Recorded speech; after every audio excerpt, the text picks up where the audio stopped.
Welcome, everybody, to the newest episode of All Things NBA from A to Z, presented by Ball is Life. I'm Chris Persiine, and here alongside Zach Noble.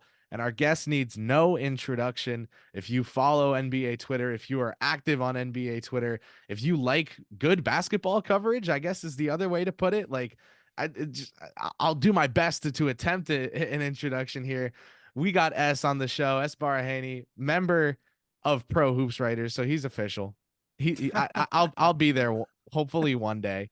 Hey, Um, yeah. I mean, you're not too far off from that, brother. You can do it tomorrow if you want to. Anyways, go I ahead. I I found out about him from the score and obviously from Twitter, but now he's with Forbes doing Raptors coverage and also Raptors Republic. Great Raptors work on there and I will add that he is a man of many hats here, advertisements and commercials now Yeah, recently. Come yeah. on, big dog. Yeah, Um, yeah. so S worldwide S as would be the Knicks pun there. William Esley. But Hey. There we go. There we what's go. up, man? We got a lot to talk about. Some really exciting games yesterday. Um, had some 3-1 series that were not closed out all over the place and just so much going on in the NBA world. What's going on? Yo, thank you for having me, first and foremost. I know this is a tough day for you, post Knicks L. It's a tough day for me too. The Knicks are sort of the team that I'm following here in the NBA playoffs and sort of just tracking and I don't want to say I'm covering them. You guys are covering them and doing them well, but I've been locked into pretty much every Knicks Sixers game, as I imagine every NBA fan is. It's been the best first round series of the playoffs, and like it just the sheer emotion of it from an outside perspective. I could only imagine how you're feeling covering it there, and MSG and everything like that. What happened to your Timberwolves fandom, man? I I, thought you I were all listen. I'm a fan of a lot of different teams, man. I love over basketball, basketball. baby. Yeah, I'm a basketball guy. Yeah. I mean, last year it was like, hey, light the beam, Kings Nation, let's ride. You know what I mean? And this year I've kind of switched. It depends on what's good and what's happening, what's exciting. I get gravitated towards that type of stuff easily. Obviously, it's not too hard to do that with the Timberwolves with Anthony Edwards, but yeah. Well, I mean, listen, man, like you said, that Knicks Sixers series, the total point differential after last night is Philadelphia +2. Yeah. That says it all in my opinion. But I think the other stat that I've got to shout out Josh Schrager for, who's a producer for NBC Sports Philly. Um, the team that's won the rebound battle has won that game every time in the series. So for what it's worth, Thibodeau teams known for toughness, grit, rebounding, cursing, the whole thing. But every time they have out rebounded the Sixers, they've played true to their identity. They've won. Every time they haven't, they've lost. Obviously, now with 3-2 series, what was your reaction to just last night? Man, I mean, it's so funny. It's sort of a parallel to game two, right? The Knicks were down in game two, I don't know, 45 seconds left. They had no business winning that game, and then they just stole one, right? And then in game five, it's sort of a similar story, but from the Sixers' perspective. Sixers are down six with, I don't know, 28, 29 seconds left. And then from there, it's Maxi three ball and one Maxi three again, and you're looking at a tie game headed to overtime. And I mean, I thought last night was the welcoming party for Tyrese Maxey. He's had an incredible series all throughout, but that was the one that cemented him as, hey, this guy is going to be a future superstar. He's going to get that max contract this summer from the Sixers. All of the above. The most improved player award was well deserved. Like it just cemented him, solidified him as one of the best players in the NBA. And sometimes you got to just chalk it up to that. Like he had an out of body experience of a basketball game. And, the Knicks were 30 seconds away from clinching and going to the next round. And I can imagine the gut wrenching feeling that has for fans, for people who cover the sport, whatever. I remember in 2019, Raptors Sixers in game six, and Philly pushed to go to 7 in Toronto. And, Raptors fans are thinking that we're going to be able to close it out in 7. And Philly pushed and forced game 7. For the entire couple of days, I had a knot in my stomach. I was kind of just waiting to see what that game 7 would look like. And we obviously know what happened from there. But it's never an easy time when you have such an emotional series like this between two rival teams an hour and a half away from each other. You can take a train and get there, and there's Knicks fans in Philly, there's Philly fans, and whatever. It's been an incredible series to watch. Yeah, Maxi last night, the first Sixer with 45, 5 and 5 in a playoff game since one Mr. AI, and that the dad joke, like the father that I'm not inside me is like, that's back when AI used to refer to a real person. But but back then it was really crazy that Iverson led that team to the finals. And thinking about it now, I think Tyrese Maxey is the leader of the 76ers. I think he showed it after game 3 when Joel Embiid had a playoff career high by 10 points with 50. His previous high was 40 against the Hawks, now 50.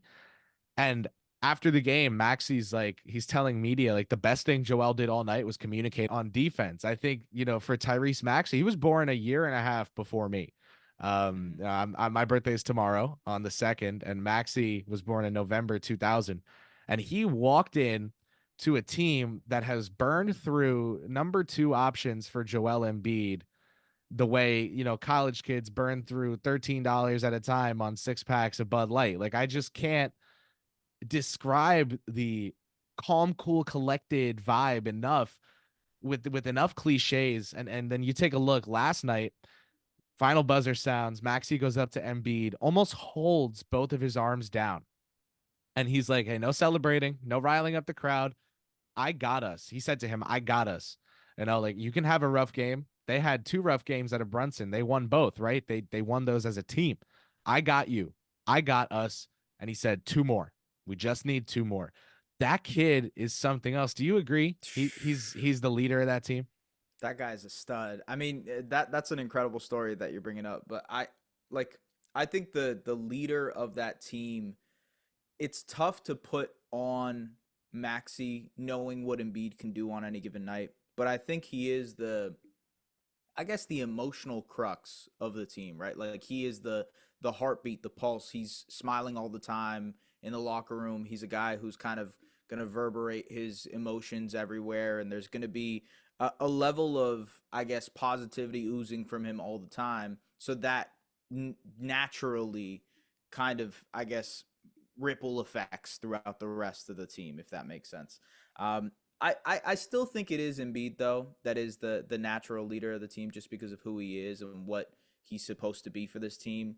And I thought in overtime last night, he wasn't as effective offensively, but the defensive side of the ball is where he really kind of made his impact on the game. A couple of block shots on Brunson, a good contest on Brunson. Yes, there was that flagrant foul that he had also, but still there were multiple times where he put a he put a stop to pretty much everything the Knicks were trying to do offensively. I think that's the most important part when you look at what Embiid did last night. But yeah, like, you're going to have duds, and, star players are going to have duds. And we've seen that throughout this postseason, not just in this series, but role players are going to be a big factor too, right? Kelly Oubre had a couple of timely buckets. Nick Batum was really great defensively last night. And there were just certain moments that some of these role guys kind of stepped up. The Knicks have seen that throughout this series. Josh Hart stepping up. Deuce McBride has had a couple of really good games. It's just Bojan Bogdanovic. I know he's out now, but he had some huge shots throughout this series. Role players just need to be able to step up. I'm not calling Tyrese Maxey a role player. He solidified himself as a superstar, but just being able to uplift your number 1 guy is something that is just a process of trying to win games in the postseason. No, I'm with both of you on this. I mean, it's hard to say that that mantle is fully Maxey's now, but I truly think just this stat alone in this series. So Embiid leads the entire league in first and third quarter scoring. Maxey leads the league in postseason fourth quarter scoring. by a decent margin. I mean, it's kind of like the Middleton Giannis run. Middleton was the closer. There's no denying that in that run. I mean, he hit bucket after bucket in the clutch. You could even say like moments of AD and LeBron, whether it's this postseason or other moments, like just the closer versus the engine, or however you want to phrase it. I do think just with Embiid's injury history, like Maxi's got to be almost the closer or the most important player, but like they need each other. I mean, Yeah. Maxi like hasn't proven he can hold up the team in the regular season. I mean, he was from a winning perspective, it was terrible, like 13 and 20 something, 28 or whatever. But I just think Maxi, that game last night, yes, it was one of those magical clutch moments, but like he had an amazing game up until that. I mean, 7 points and 17 seconds. You erase that, it still gives him 39, and he kept him in that game when Embiid was Yeah. struggling. I think that game alone, even though I've been higher, me and Chris have been like, Maxi's been a superstar since last year. Not a superstar, but a star since last year. And he's been about the same guy. I think that was just like his on the map game. Like he can be the 1A if he's got a great 1B. So I would say, I mean, I think you guys could both be right there. And going forward, I'd lean into that if I'm the Sixers. I'd lean into Maxi being the 1A just Yeah. because Embiid looks brittle, man. He looks broken. I mean, you gotta, if I'm the Knicks, I'm going right at him. Because yeah, he's the defensive anchor. I'll say this right now. I think that was what changed the game in late possessions last night. Like they were feeding Embiid in the post, and Embiid had 4 turnovers in that fourth quarter, and I believe 9 or 10 throughout the game. And he just wasn't able to create anything. He wasn't manipulating the defense whatsoever. They switched it. They went to the high pick and roll stuff with Maxi and Embiid. That high pick and roll stuff opened up so much for Maxi to be able to create not only for himself but for others, get his own looks, get downhill, really put pressure on the Knicks defense.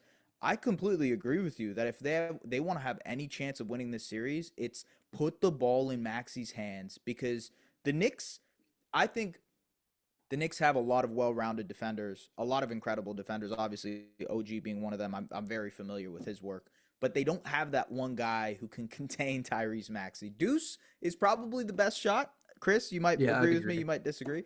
But like in general, I just don't see there being a tried and true way to be able to stop Tyrese Maxey. So the Sixers spam that pick and roll until you really can't get much more out of it.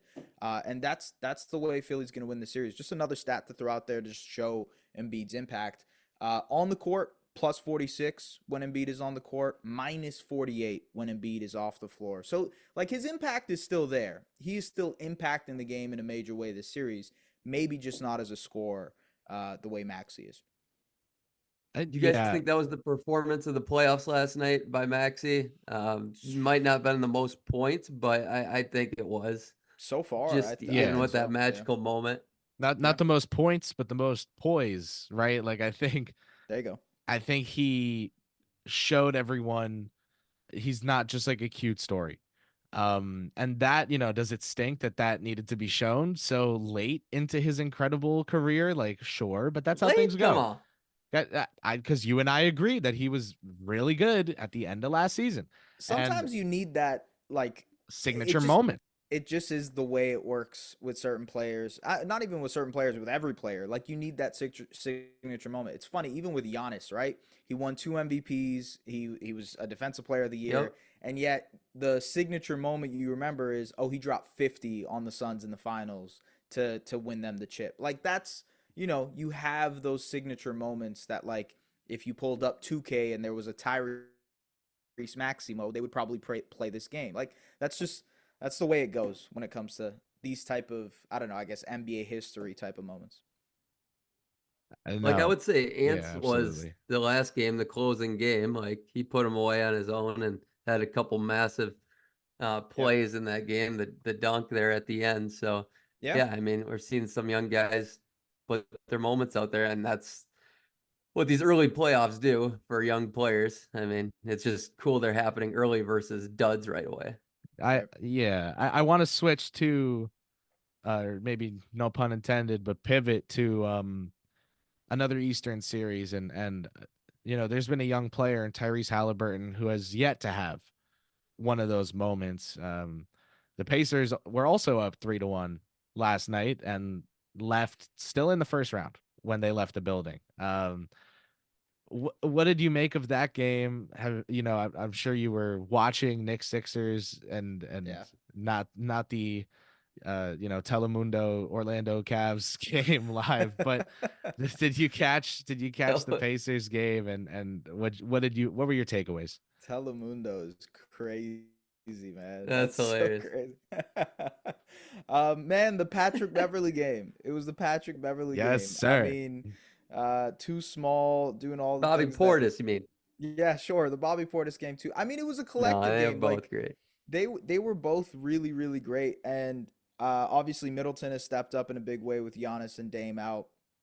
I look at the Pacers in general. I think they're a completely unserious team. All due respect to what they went out, they went out and they got Pascal Siakam. They went for it. Congrats to them. But they are such a bad defensive team that it's at moments it's laughable. And when it comes to the way this team tries to go about their offense, they still are figuring out how to incorporate everybody, it feels like, and they're still figuring out what the dynamic between Halliburton and Pascal is. And to your point, Chris, I think that's part of why Hallie hasn't really been that player. Yes, the injury is probably part of it, and him not being the same post January, I would say. But ultimately, I just think they are like they don't have their foundation, they don't have their identity yet, and I think that's really coming true with this entire series. I think they just haven't been able to find something that's, hey, we're gonna rely on this every single night. And I ultimately think that's the big issue here.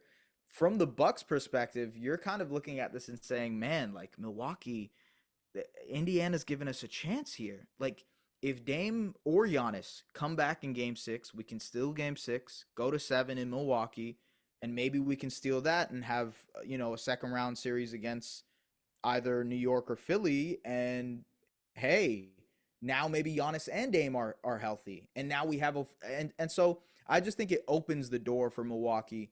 And yeah, shout out to Pat Bev, shout out to Bobby Portis for doing it.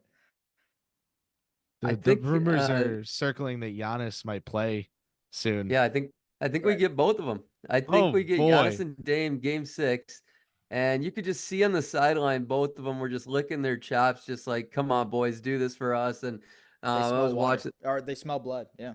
Right, I was watching that dynamic the whole game, and these role guys are stepping up. Middleton's looking at his peak form again, which has been a blast. And it would have been interesting to see what would have happened if Bobby Portis didn't get kicked out of game four. Um, was he going to make that big of a difference? Maybe. I mean, he had almost 30 last night, and he's it looks like he's fit. He's not forcing things up like he has in past years that to get to his high numbers. He looks like a guy that fits in a system, and Doc's got these guys playing hard. I'm calling if Giannis or Dame, one of them. I'm calling a 3-2 comeback. Bucks will win. I'm also saying the Sixers are going to come back and win as well. I just feel it as long Wow. as Embiid can just do at a minimum what he did last night. He can't do worse than what he did. He had 9 turnovers, dude. Right. This, But like no, like the night he still had a triple double, almost and quadruple. Almost a right. quadruple double. What didn't he have 10 turnovers? I thought it was the I think quadruple. I think it's nine. I think it was I nine think on he the dot. finished at 9. You know what? I said this at game 4. I said, look, whoever wins game 4 of the Philly Knicks series will win the series. Knicks won game 4. I'm going to stick with it. I'm going to say Knicks will win the series. Even if it's in 7, I think the Knicks will win the series. Winning in Philly, game 6, desperation mode, elimination game, I think that's tough. But I would still bet the Knicks to win in game 7. That's the way I would go about it. For the Pacers Bucks series, I mean, hey, if Dame and Giannis come back, I would not be surprised if Milwaukee wins this pretty easily too, because again, Indiana just has not looked good through the last 3 games of this series at all. And Yeah, that's concerning for Do sure. you think that factor is there where like when Doc has the scrappy team with like just mid-range bucket getter, cash money Chris Middleton, like he can elevate them, but then when there are superstars out there, those are the teams that like choke infamously for Doc. Like, do you think Yeah. that angle's kind of there? It's funny because it It's like true. Doc, yeah, it might be true. Doc was always labeled as the guy who's like the player coach and can corral the emotions of these superstars. You talk about like T-Mac, you talk about the Clippers stuff, and then and Philly, and I just it's funny he's gotten that label and yet he's never been able to get over the hump with any of those guys, and now with these frisky teams he's still be able to do it. I mean, even that T-Mac team, they were the 8th seed one year and they came back from a 3-1 deficit, right? So I don't know. Maybe there is something to it. I think Doc is one of those guys that is probably a little underrated as a coach because of how much noise there is around him as a coach. But he's still not one of the upper echelon coaches in the league. He's not Spo or Ty Lue or whoever you want to name in this. I think he's pulled back the reins on being from like midway in the season to the beginning. I mean, or when he first took over the job, he just came off like really vulnerable and speaking what's on his mind. I think he's pulled back quite a bit of being coming off as arrogant and um, just. I don't know. We'll see how this plays out. I'm sure the excuses will come back out at some point here. They usually do. Yeah. But I tend to give Doc the benefit of the doubt because he's never had a team healthy enough. He hasn't outside of the '08 team. Like that matters, and nobody ever talks about that. It's just like Harden, in my opinion, and there's a couple others, Paul George, maybe healthy and good enough, where this team is good enough if they're healthy in Milwaukee. There's no excuses if they're healthy, in my opinion, but they haven't been. So time will tell there. So to wrap up on this series, as what has this made you almost like rethink Chris Middleton a little bit? I feel like he's a guy who I'm so unafraid to talk about my love for. Like I don't know if it's his demeanor and how like just like quiet. There's something about a guy like in that Jamal Murray vein of like like the what was the thinking basketball thumbnail, like big game merchant, like he Yeah, comes yeah. out and just always has the timely performance. Like, do you think back on Chris Middleton's career almost because of series like these and be like, this guy's just better than anyone's given him credit for, or have you always been there? I've always been there with you. I think Chris has been super underrated in his career. He's become an all-star. I think some of that quiet demeanor is the reason he becomes underrated. He's not as loud about his performances. He's not braggadocious. He's not post-game talking about how he did this or did that. Like he's sort of a hired gun in the sense where he's like, hey, I'm just gonna go out and do this job. And I think you think back to the Bucks 2021 run, the Hawks series where he came up clutch with Giannis out. There were a couple of games in the semifinals where he came up clutch with Giannis kind of laboring. And I mean, Middleton's been able to do this multiple times. I'm not surprised. I think the one aspect of this is that he had a pretty injury riddled season, and he wasn't able to get to this level. That was one of the biggest questions with the Bucks. Now that he's able to do that, it sort of adds more intrigue to Milwaukee's postseason because it's like, man, if Middleton is playing like this and you get Damon Giannis back, now that is a team that can contend with Boston. That is a team that can, really put up a fight against New York or Philly, whoever it is.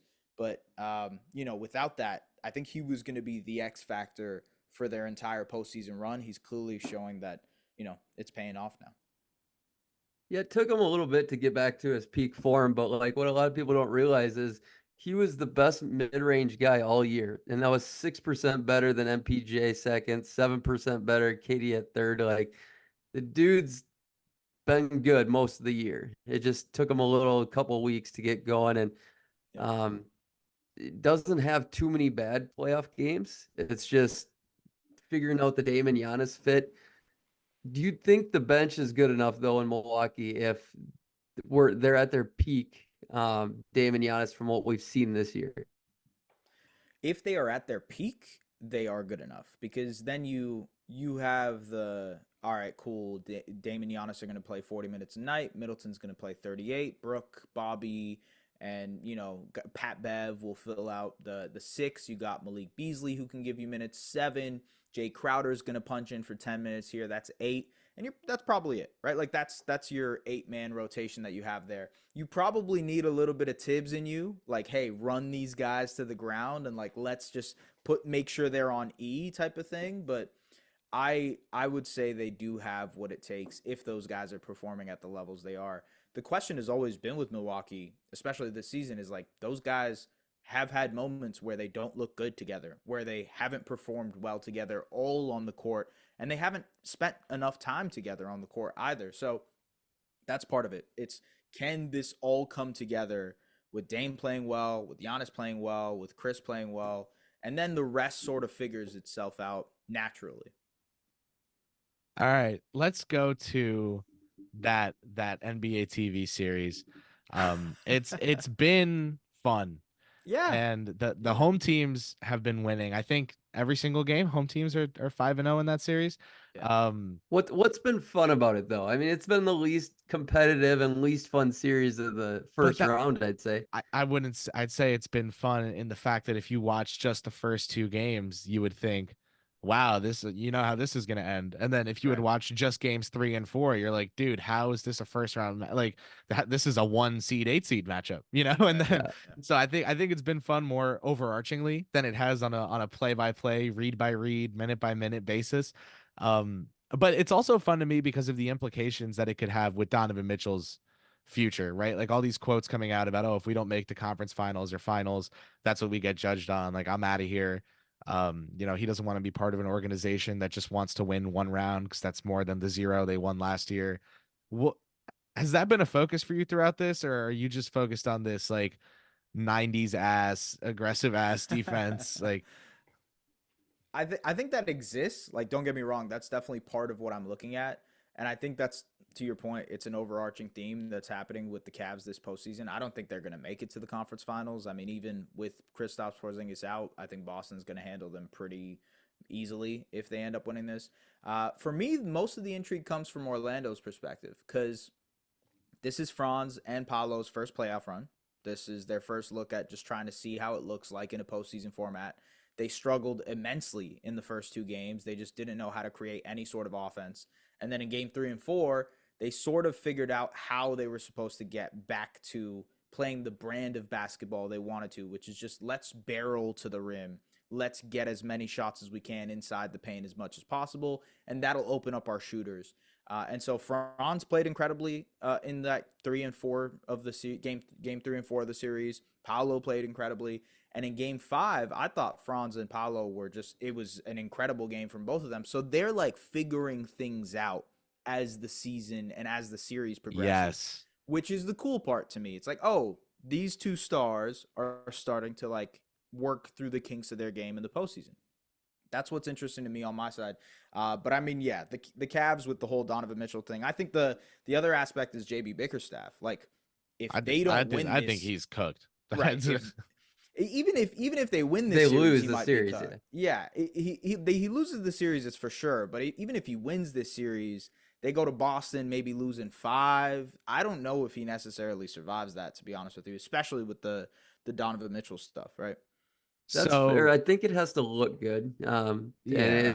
it doesn't look good at all. It's really murky. I mean, it's just that's the thing about it. Like individually, this game, like yeah, Paul and Franz, I've watched their growth. It's been a lot of fun there. I'll give you guys that.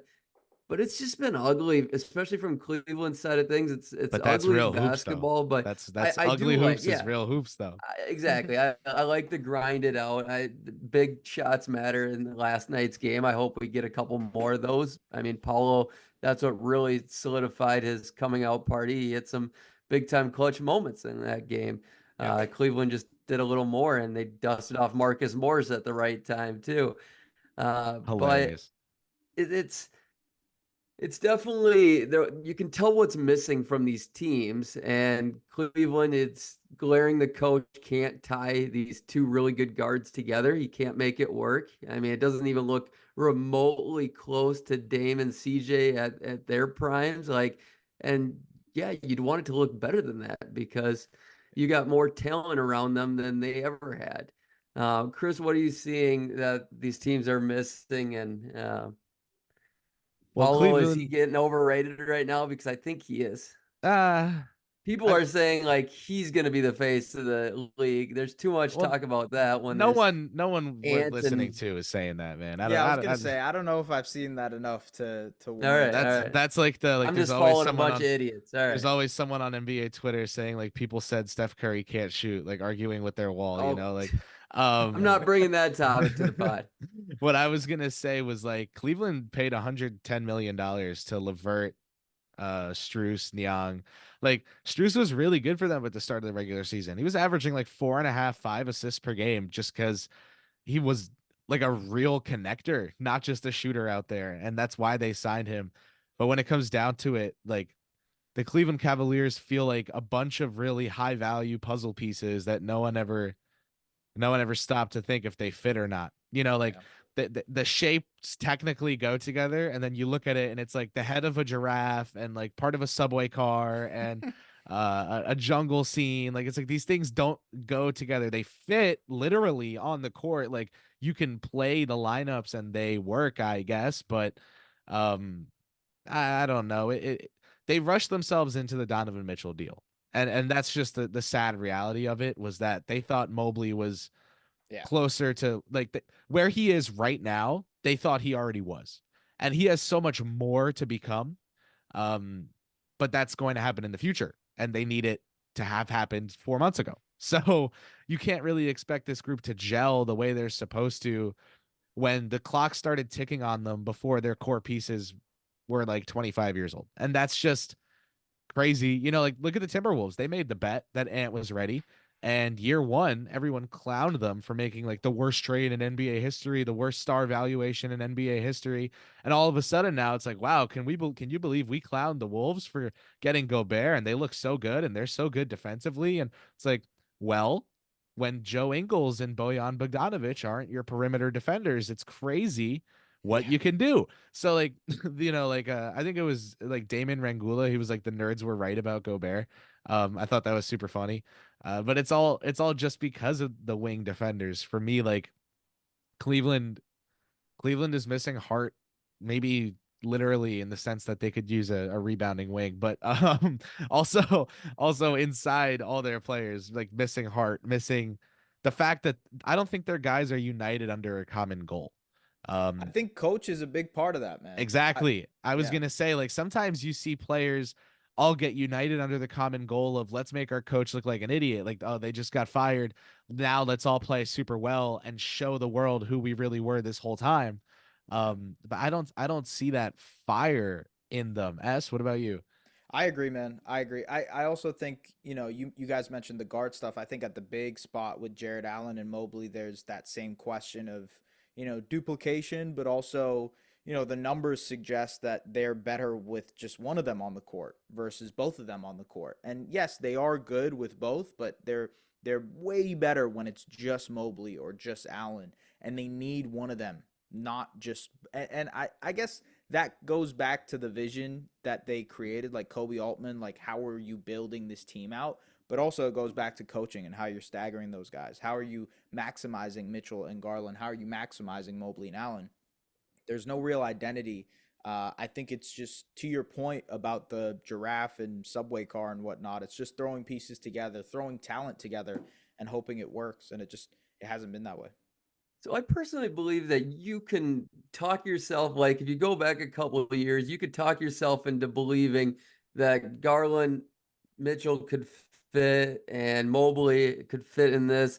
Yeah. Just envisioning these guys being different players and than they actually are. So I mean I don't blame the process, to be honest. Like I like the individual talents, and in a small market you can't always worry about the perfect fits. I mean, and when you got a chance to get a talent like Mitchell in a small market, I think you often got to take a swing at it. And I just think Garland and Mobley aren't who a lot of people think they are supposed to be or were. And I think they're both really good players. I think Garland and Mitchell, yes, they need to split up. I don't think they work with an amazing coach or not. just like Trey and DeJounte Murray. I think Quinn Snyder's an amazing coach, and he hasn't been able to make that work. So Fair.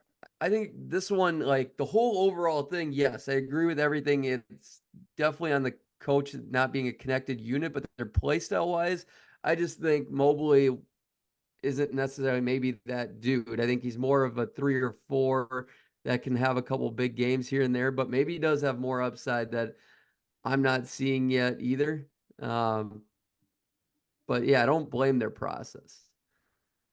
As when it comes to Paolo and Franz, right? Like Zach touched on it with Paolo getting a little overrated. I think I do understand the point about like, oh, we build these players up so early so that then we can rightfully quote There you unquote go. sit and tear them down later when they don't live up to it or something. But like I've been pretty strong on pushing back on the Franz is better than Paulo talk throughout the season because I think obviously like they have the pecking order the way they have it for a reason. Franz is able to attack already tilted floors for a reason. You can't just be like, well, the stats tell me that his true shooting percentage is higher, so he's clearly better at basketball. Like but where do you weigh in on that? I'm starting to get to the point where I don't care because they're on the same team. So it doesn't like it's just about how good the duo is, how good the team is. But do you have like a strong take either way on that?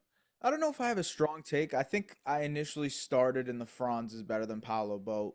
And now I've sort of shifted to where you're at, where I don't really mind either way. I think the nucleus they have around them and how they build around those two will dictate who ends up being better because obviously this team needs shooting. Obviously this team's needs spacing and extra creation at the guard The spot. guard, Although exactly. Yep, the guard. right, like the Malik Monk of the world or whoever they want to go after. Anthony Simons is another guy that a bunch of people have mentioned for the Magic. Like that's the type of guard creator they need to really stir the drink there for them. I don't necessarily think it's going to dictate anything who ends up being better, whether it be Franz or Paolo. Yes, there is the appeal of Paolo just because of his size and his ability to, kind of be a little bit more versatile than Franz is.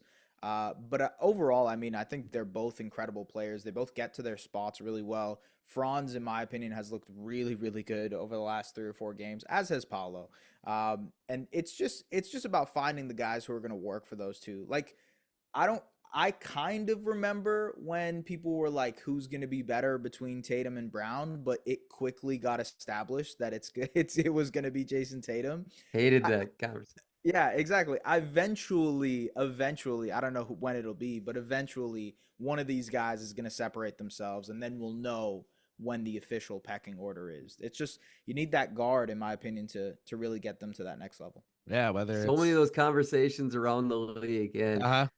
I'm trying to think of one I've been wrong on because I was on the Tatum side, I was on the Paulo side. Like Well, that to the me, jury's they seem out. glaring. Jury's Like out on the Trey and Palo Luca, side. I was on the Luca side.